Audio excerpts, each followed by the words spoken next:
हाँ जी, अब एक एक करके हम डिग्री ऑफ फ्रीडम देखते हैं अलग अलग गैसेस के लिए। Degree of freedom of mono atomic gas. Mono atomic gas, mono atomic word समझते हो क्या होता है? मोनो एटॉमिक का मतलब एक सिंगल एटम, एक सिंगल एटम ही इक्विवेलेंट है किसके? मॉलिक्यूल के। एक सिंगल एटम ही मॉलिक्यूल है। और ये कौन सी गैसेस होती हैं? आप सब जानते हैं ये कौन सी गैसेस है? Noble gases. जैसे कि हीलियम है या नियॉन है। हीलियम का एक एटम दूसरे एटम के साथ कंबाइंड नहीं रहता। एक एटम अपने आप में ही पूरा मॉलिक्यूल की तरह बिहेव करता है। नियॉन का भी एक एटम अपने आप में पूरी तरह मॉलिक्यूल की तरह बिहेव करता है। ठीक है, तो यहां पर रिलेशंस कितने होंगे? रिलेशंस तो जीरो हैं। देखो, नंबर ऑफ पार्टिकल्स तो ए हो गए, लेकिन एक दूसरे के साथ कोई रिलेशन है क्या? नंबर ऑफ रिलेशन जीरो है। तो टोटल डिग्री ऑफ फ्रीडम कितनी चाहिए आपको? 3a minus are, 3a minus zero. कितनी हो जाएंगी? जितने पार्टिकल हैं, जितने मॉलिक्यूल हैं, उससे 3 गुनी कर दो। ये number of degrees of freedom हो गई मॉलिक्यूल्स की। और number of degree of freedom, number of degree of freedom per molecule, पर मॉलिक्यूल कितना होगा? 3 हो जाएंगी। भाई टोटल मॉलिक्यूल्स ए हैं, ए मॉलिक्यूल्स की number of degree of freedom 3 है, तो एक मॉलिक्यूल की कितनी होगी? 3 होगी। ठीक है, उसके बाद for diatomic gas, diatomic gas जैसे कि आपकी है ऑक्सीजन और नाइट्रोजन। ऑक्सीजन नाइट्रोजन का मतलब ऑक्सीजन के एक एटम दूसरे एटम के साथ में कोवेलेंट बॉन्ड से जुड़ा हुआ है। नाइट्रोजन का एक एटम दूसरे नाइट्रोजन एटम के साथ कोवेलेंट बॉन्ड से जुड़ा हुआ है। ठीक है, तो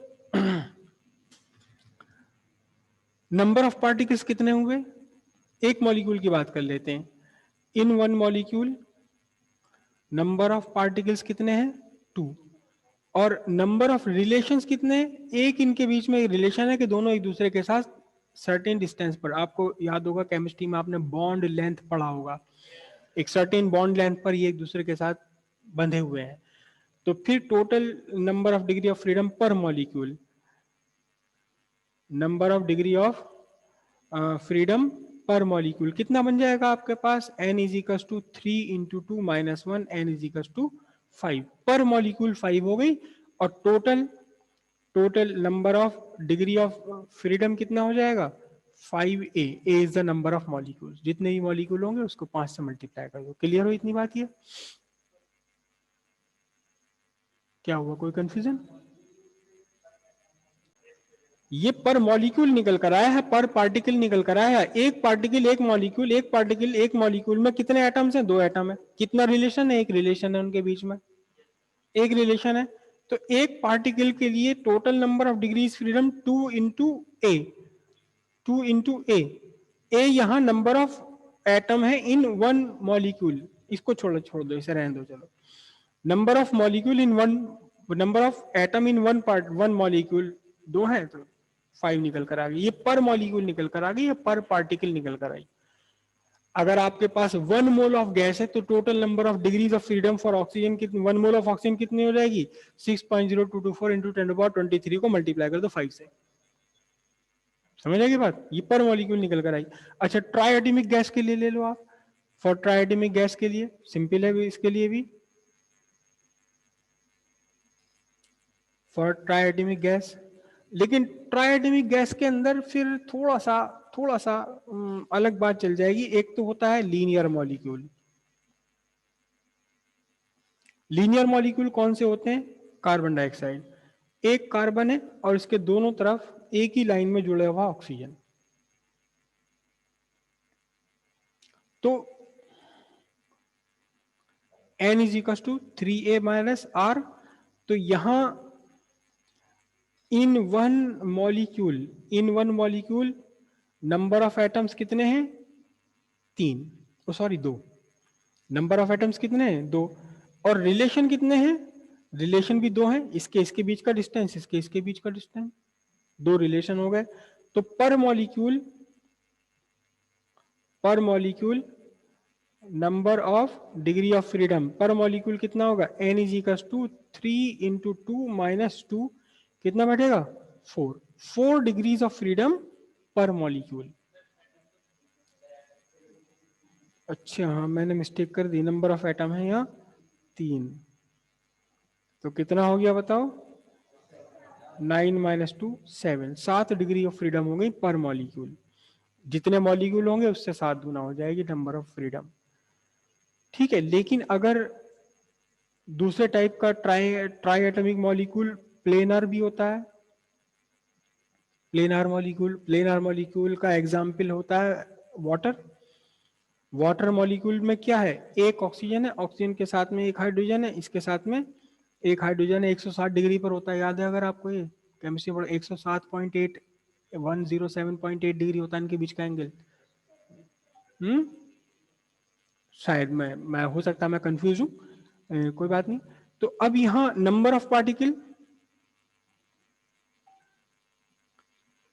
इन one molecule, number of atoms कितने हैं?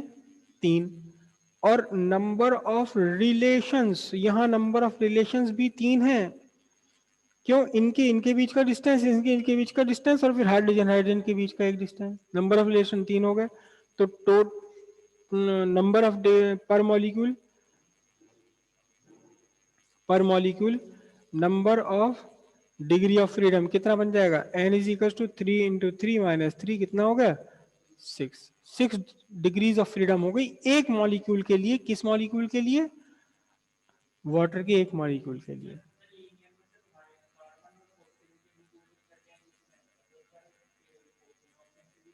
आप कह रहे हो कि कार्बन ऑक्सीजन के बीच का डिस्टेंस सर्टेन है, तो ऑक्सीजन ऑक्सीजन के बीच का भी एक सर्टेन डिस्टेंस होगा। तो ऑक्सीजन ऑक्सीजन के बीच का हम क्यों नहीं ले रहे? क्योंकि ऑक्सीजन ऑक्सीजन के बीच में कार्बन पड़ रहा है। यहाँ हाइड्रोजन हाइड्रोजन के बीच में ऑक्सीजन नहीं पड़ रहा। यहाँ ऑक्सीजन हाइड्रोजन, लेकिन हाइड्रोजन हाइड्रोजन के बीच में एक ऑक्सीजन नहीं आ रहा, सीधे सीधे हाइड्रोजन एक दूसरे के सामने खड़े हुए हैं। तो इनके बीच भी एक सर्टेन डिस्टेंस होगा। वो डिपेंड करेगा कि कितने एंगल पर ये दोनों बॉन्ड्स हैं और इन बॉन्ड्स की लेंथ कितनी है। तो इसलिए यहाँ 3 रिलेशन हो गए यहाँ पर प्लेनर मॉलिक्यूल के लिए। इससे ज्यादा ट्राइएटॉमिक से ज्यादा अगर क्वाड्राएटॉमिक ले लोगे तो और ज्यादा कॉम्प्लिकेटेड बात बन जाएगी। लेकिन फिलहाल हम मोनो, डाई और ट्राई एटॉमिक पर भी ही डिपेंड करेंगे। Number of degree of freedom कितने हो गए? 6 हो गए। अगर सिंगल मॉलिक्यूल है, मोनो एटॉमिक है, तो number of degree of freedom per molecule कितने? 3।